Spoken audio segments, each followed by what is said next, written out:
I'm 79 years old. My name is Robert. I worked as an insurance claims adjuster for 38 years. I retired 18 years ago. I have 3 children, 7 grandchildren, and more money in the bank than I'll ever spend. And I am alone. Not the kind of alone where you live by yourself. I'm alone in a room full of my own family. I'm alone at Christmas dinner. I'm alone when my son brings his kids to visit. They're here, but I'm not really with them, and that's my fault. I worked 60 hours a week for 32 years to give my kids everything. Everything except the one thing that mattered, my time. I don't have many years left. Maybe 5, maybe 10 if I'm lucky. And I need to tell you this before it's too late for you, because I see you making the same mistake I made, working late, missing dinners, telling yourself you're doing it for them. You're not. You're doing what I did. You're trading the irreplaceable for the replaceable. And by the time you figure that out, your kids will be grown and they'll be polite to you, but they won't really know you. And you won't really know them. Let me tell you exactly how I destroyed my relationship with my children, while everyone told me I was being a good father. It started when my first son, Michael, was born. I was 28 years old. It was 1973. My father pulled me aside at the hospital and said, "Robert, a man's job is to make sure his family never wants for anything. That's what I did for you. That's what you do for your son." My father worked 2 jobs my entire childhood. I barely saw him. But we had food on the table. We had clothes. We had what we needed.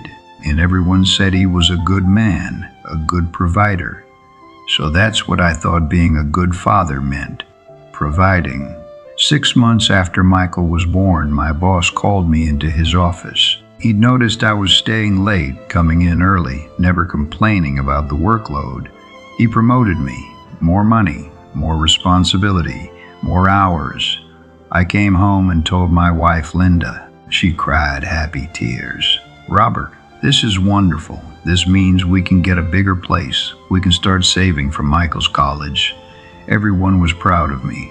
My father, my boss, my wife's friends. "Your husband is such a hard worker," they'd tell Linda.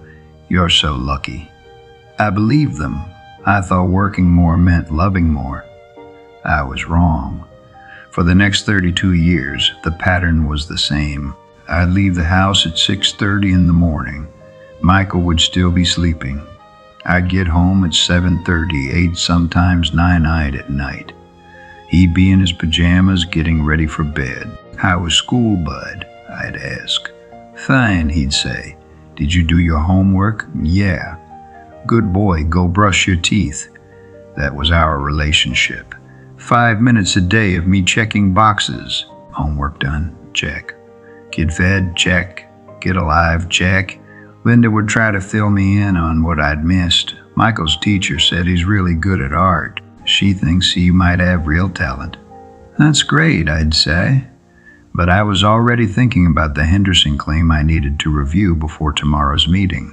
Every Friday, Michael would ask me the same question. "Dad, can we throw the baseball this weekend?" Every Friday, I'd give him the same answer.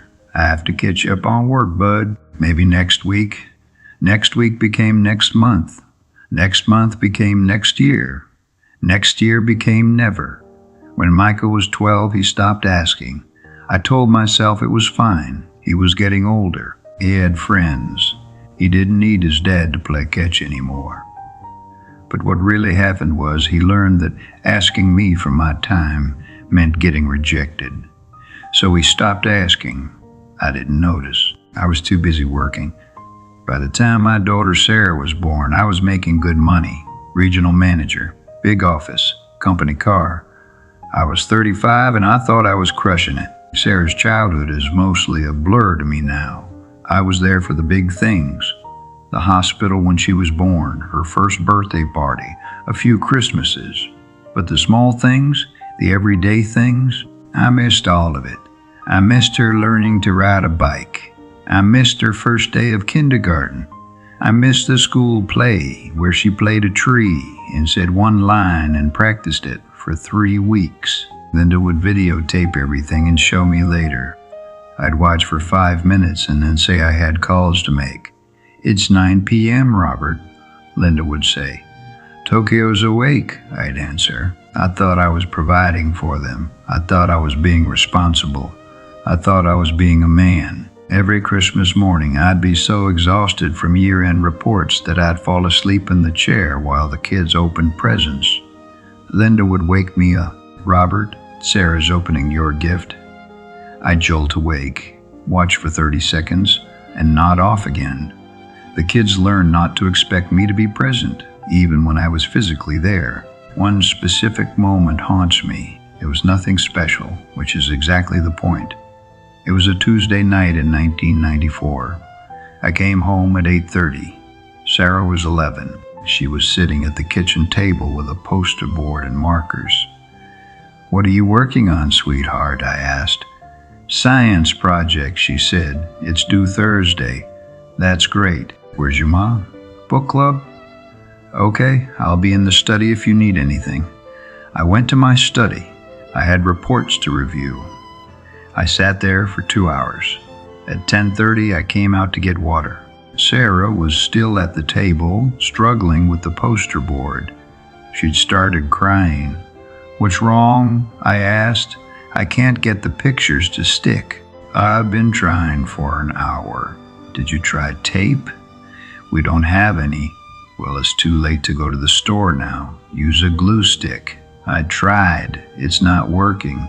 I looked at her, tears on her face, glue stick in her hand, poster board half finished. I had a choice in that moment. I could sit down. I could help her. I could spend 20 minutes with my daughter when she needed me. "I'm sure you'll figure it out, sweetheart. I have to get up early tomorrow. Good night." I went to bed. I told myself she needed to learn to solve problems on her own. I told myself I was tired. I told myself it was just a school project. What I was really doing was choosing my comfort over her need. Again. The next morning, she'd fallen asleep at the table. The poster was half finished. Linda helped her in the morning. She got a C. Sarah never asked me for help with homework again. These moments happened thousands of times.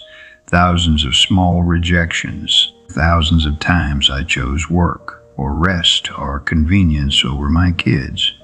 And I didn't think anything was wrong. This was just what working dads did. This was normal. Then came May 1998. Sarah's high school graduation.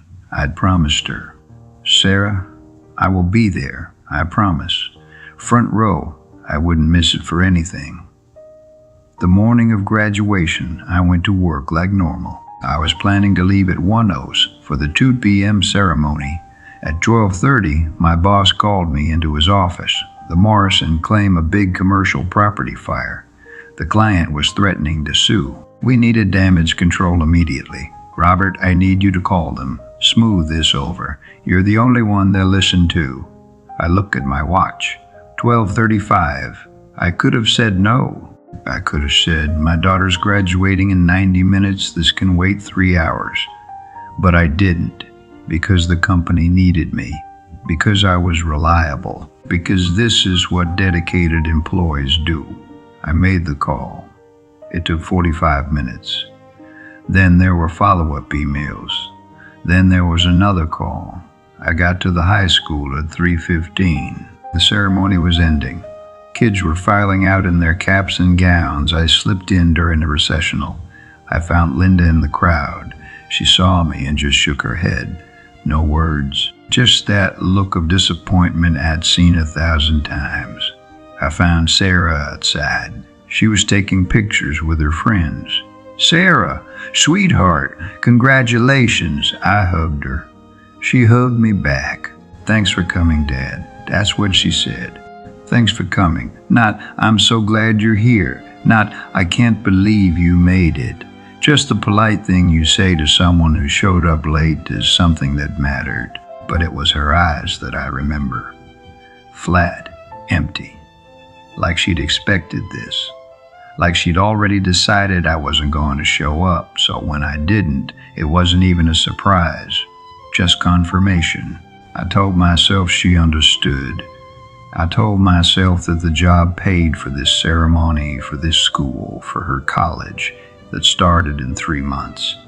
I told myself a lot of things. None of them were true. The pattern continued until I was 60 years old. 60. 32 years of working 60-hour weeks, 32 years of missing dinners, of missing plays, of missing baseball games and piano recitals and parent-teacher conferences. Linda went to everything. She was the parent our kids actually knew. I was the guy who showed up occasionally and asked about grades. When I retired at 60, I felt relief. Finally I'd have time for my family. Time to do all those things I'd been putting off. I called Michael. He was 33 by then, married, living 3 states away. Mike, hey bud. I was thinking, I'm retired now. I finally have time. You want to take that baseball trip we always talked about? We could go to a few stadiums, make a week of it, father-son trip. Silence on the phone. Then, Dad, I don't really like baseball. What? Since when? Used to love baseball. I loved it when I was 8 because I wanted time with you. You never had time. I moved on. I'm into soccer now. Have been for 20 years. 20 years. My son had been interested in something for 20 years and I didn't know. Oh, I said. Well, we could go to soccer games instead. Dad, I appreciate it, but I'm pretty busy.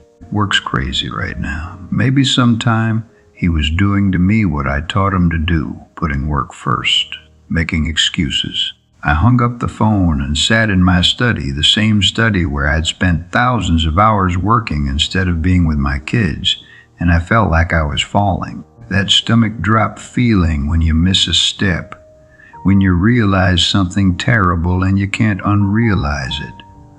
I didn't know my son. I knew he went to State University because I paid for it. I knew he majored in business because I saw the diploma. But I didn't know his favorite band. I didn't know what he dreamed about. I didn't know what made him laugh. I'd spent 32 years in the same house as this person, and I didn't actually know him. I called Sarah next. Same conversation, different details. She was polite. She was cordial. She had a toddler of her own now. You should come visit, she said. Meet your grandson. I did. I flew out. I stayed for a weekend, and I was a stranger in their house. Polite, welcome, but not part of the family. Just a grandfather-shaped person filling a role. That's when I understood what I'd done. I'd traded 32 years of presents for money. And now I had the money and no way to spend it that mattered. If you're doing this right now, you probably don't see it yet. I didn't either. You think you're being responsible. You think you're providing. You think your kids understand that you're working for them. They don't. They just think you don't want to be with them. Society will tell you you're doing the right thing. Your boss will promote you for staying late. Your neighbors will admire your big house and your nice cars. Your spouse's friends will say, wow, your partner is such a hard worker. But nobody tells you what you're actually doing. You're teaching your kids that work is more important than they are. You're teaching them that money is love. You're teaching them that being busy is the same as being important. And they're learning. They're learning that asking for your time means getting rejected. So they stop asking. They learn to not need you. And by the time you're ready to be present, they don't want you there anymore. I did this with both my kids. I did it for 32 years. I did it with Michael and baseball. Every Friday, maybe next week, bud. For 4 years, he asked every Friday, and every Friday I said no. When he stopped asking, I thought, good, he's becoming more independent. He wasn't becoming independent. He was giving up on me. I did it with Sarah and her school projects, her art shows, her choir concerts. Linda would tell me about them. Sarah has a solo in the spring concert. That's great, I'd say, already looking at my calendar. When is it? Tuesday at 7. I have a client dinner. You'll record it, right? Linda recorded everything. Hours and hours of video of my kids growing up that I watched for 5 minutes each and then filed away. I thought I was working to give them opportunities. Nice house, good schools, college without debt. I thought that's what kids needed. But kids don't need a bigger house. They need you on the floor, playing with them in whatever house you have. They don't need expensive vacations if you're on your phone the whole time. They need you at the park for an hour actually paying attention. They don't need college savings if it costs them their childhood. I see my son now doing the exact same thing. He works 60 hours a week. His kids barely see him. When I visit, his daughter asks, "Grandpa, where's Daddy?" "He's at work, sweetheart. He's always at work." She's 7. She's already learned the lesson I taught her father. Daddy's work is more important than she is. I tried to warn him. Last Christmas, I pulled him aside. "Mike, you're working too much. I know you think you're providing for them, but you're missing their childhood." He looked at me like I was crazy. "Dad, I'm doing exactly what you did. You provided great for us. We never wanted for anything. I'm doing the same for my kids." He thinks we were close. He thinks his childhood was good because he doesn't know what he missed. How can you miss what you never had? I tried to explain. "Mike, I was wrong. I thought providing money was providing love." But he cut me off. "Dad, I appreciate the concern, but I know what I'm doing.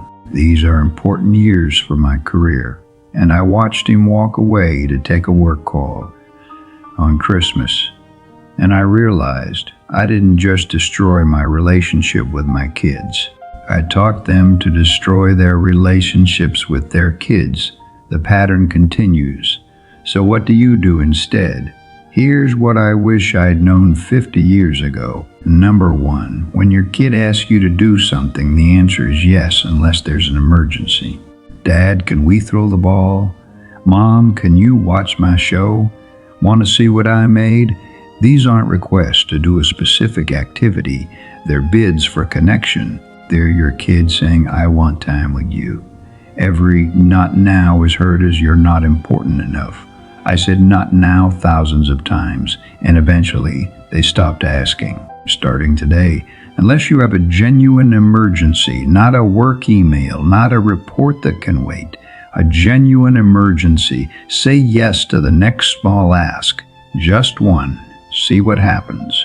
Number 2, dinner is non-negotiable. I missed thousands of family dinners. Thousands. I'd get home at 8, 9 p.m. and everyone had already eaten. I'd microwave leftovers and eat alone in front of the TV. I told myself it didn't matter. It was just dinner. But dinner is where families talk, where kids tell you about their day, where you actually learn who they are. I didn't learn who my kids were until they were adults, and by then they were strangers. Starting today, be home for dinner. Put your phone in another room. Sit at the table. Ask questions. Listen to the answers. If you're working late, leave work at 5:30 instead of 7 on. The work will still be there tomorrow. Your kid's childhood won't be. Number 3, the big events aren't the ones that matter. The small ones are. I thought I could make up for missing the everyday by showing up for the big stuff. Graduation, first day of school, birthday parties, but I was wrong. The big events are just one day. The small moments, the Tuesday night homework struggle, the Saturday morning pancakes, the random conversation in the car, those are your relationship. I was at Sarah's high school graduation, but I missed 4 years of her actually being in high school. I missed the friend drama and the bad test grades and the boy she had a crush on. I was at the event, but I missed her life. Starting today, stop waiting for the big moments. Show up for the normal Tuesday. That's where your relationship actually lives. Number 4, your kids don't care about your reasons. They care about your presence. I had good reasons for missing everything. Important client, big deadline, career advancement that would benefit the whole family. All true, all logical. None of it mattered because your kid doesn't understand important client. They understand dad wasn't there. Again, they don't care that you're working to pay for their college. They'd rather have you at their soccer game than college money. I know that sounds naive. I know college is expensive. I know you think you're being practical, but I paid for both my kids' college. They both graduated. They both have good jobs. And they both barely call me. I'd trade every dollar I spent on their education for 100 Tuesday nights playing board games, but I can't. It's too late for me. It's not too late for you. Number 5, notice when you're choosing comfort over connection. The night Sarah needed help with her poster board, I was tired. I chose my comfort. I went to bed. I made that choice 10,000 times. Every time I was too tired to read a bedtime story, too stressed to go to the park, too busy to have a real conversation. Every single time I chose my comfort over their need for connection. And they noticed. Kids always notice. Starting today, notice when you're about to say, I'm too tired or not right now. Catch yourself. Ask, am I actually unable to do this? Or am I choosing comfort? Sometimes you genuinely are too tired. That's okay. But if it's happening every day, you're teaching your kid they're not worth the discomfort. Number 6, work will always need more. Your kids won't. This is the lie I believed. Just this one project. Just this busy season. Just until I get promoted. Just until I make partner. Just until. There's always a just until. The work never stops needing more. But your kids stop needing you. They grow up. They move out. They build lives that don't include you. Michael stopped asking me to play baseball when he was 12. By 18, he was gone. By 25, he was married. By 30, he had kids of his own. I had 12 years to be his dad. 12 years. And I thought I'd have time later. There is no later. Starting today, the work can wait an hour. The work can wait until tomorrow. The work can survive without you.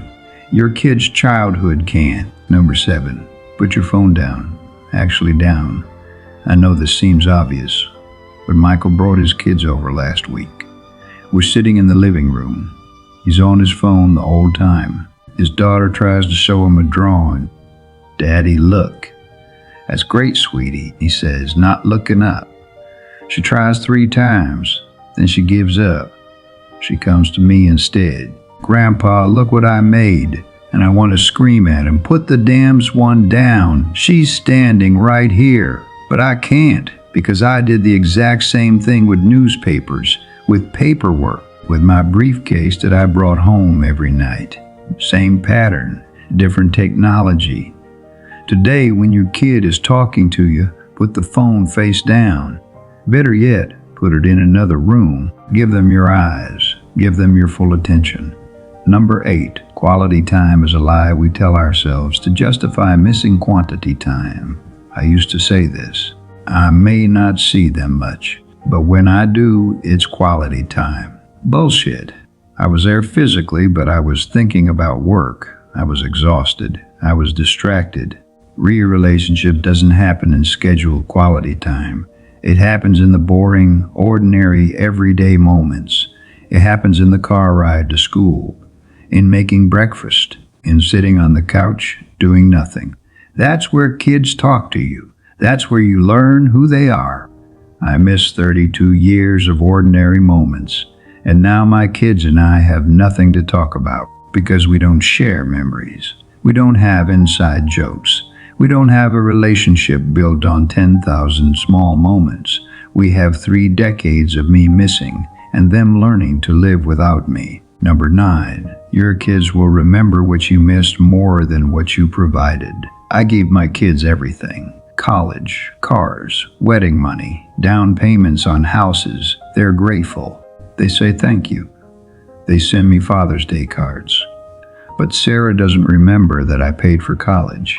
She remembers that I missed her graduation. Michael doesn't remember the nice house. He remembers asking me to play catch for 4 years and me always saying no. When they think of their childhood, they don't think, wow, Dad worked so hard for us. They think Dad was never there.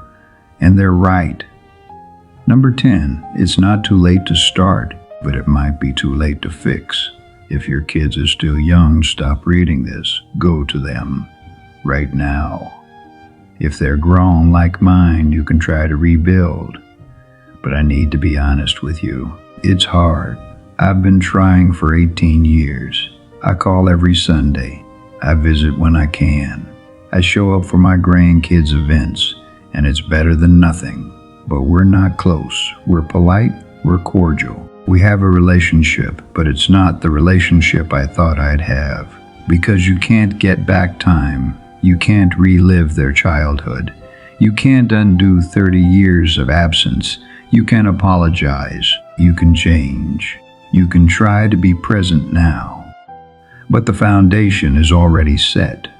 And if that foundation is Dad chose work over me 10,000 times, that's what you're building on. So start today. If they're still there, still young, still asking, go to them. I'm 79 years old. I've been retired for 18 years. I have more money than I'll ever spend. I have a nice house. I have time, and I am alone. My kids visit on holidays. They're polite. They ask about my health. They update me on their lives. We eat dinner together. We smile for photos. And then they leave, and I can feel their relief, like a visit to the doctor, necessary but not enjoyable. My grandkids tolerate me. They don't know me. How could they? Their parents don't really know me either. Last month, my grandson Michael's son turned 9. I asked him if he wanted to throw a baseball. Carry on the tradition that I never actually started. He looked at me like I'd suggested we go mine for coal. No thanks, Grandpa, he said. He went back to his iPad, and I stood there in the yard holding a baseball glove, and I realized this is the consequence. 3 generations. 3 generations of fathers who chose work over presence. And now my grandson doesn't even know what he's missing because his father doesn't know, because I never showed him. After Michael left that day, I sat in my house, the same house I bought 40 years ago because it was a good investment. The same house that was always empty because I was always at work and I thought about all of it. All the Friday nights Michael asked me to play catch. All the school projects Sarah needed help with. All the dinners I missed. All the bedtimes. The parent-teacher conferences. The swim meets and choir concerts and art shows. I thought about Linda, my wife who did everything, who raised our kids basically as a single parent while I was providing. She died 5 years ago, cancer. And at the end, when she knew she was dying, she said something to me. Robert, they're going to be okay. They don't need anything from you. They've learned to be okay without you. She meant it as reassurance, but it broke something in me because she was right. My kids learned to be okay without me. They had to. And now, even though I'm here, even though I have time, even though I want to be close to them, we can't get back what we never built. Some nights I sit in that study, the study where I spend 10,000 hours working instead of being with my family. And I go through every choice I made, every time I said maybe later. Every time I chose a client over my child. Every time I told myself I was doing it for them. And I ask myself, did they know I love them? Do they know now? I think they do. Intellectually, they know I worked hard. They know I provided, but they don't feel it. Not the way kids should feel loved by their father. And that's on me. If you're listening this and you have kids at home, stop. Put this down. Go find them right now. Doesn't matter what they're doing. Doesn't matter if you're tired. Doesn't matter if you have work to do. Go sit with them. Ask them about their day. Listen to their answer. Really listen. Play whatever game they want to play. Watch whatever show they want to watch. Help them with whatever they're working on. Don't check your phone. Don't think about work. Just be there. 1 hour. That's all. Just 1 hour being fully present. Do you know what that hour is worth? More than any client, more than any promotion, more than any amount of money. That hour is your relationship with your child. That's where it lives. In the small, ordinary, everyday moments of just being together. I'd give every dollar I have for 1 more hour with 8-year-old Michael throwing a baseball in the yard. But I can't buy it. That's not how time works. It's too late for me. It's not too late for you. Your kids are still there. They're still asking. They still want you. But they won't ask forever. There's a countdown happening that you can't see. And when it hits 0, it's over. Don't make my mistake. Don't trade the irreplaceable for the replaceable. Don't choose work over the people who actually matter. They're still there. Go.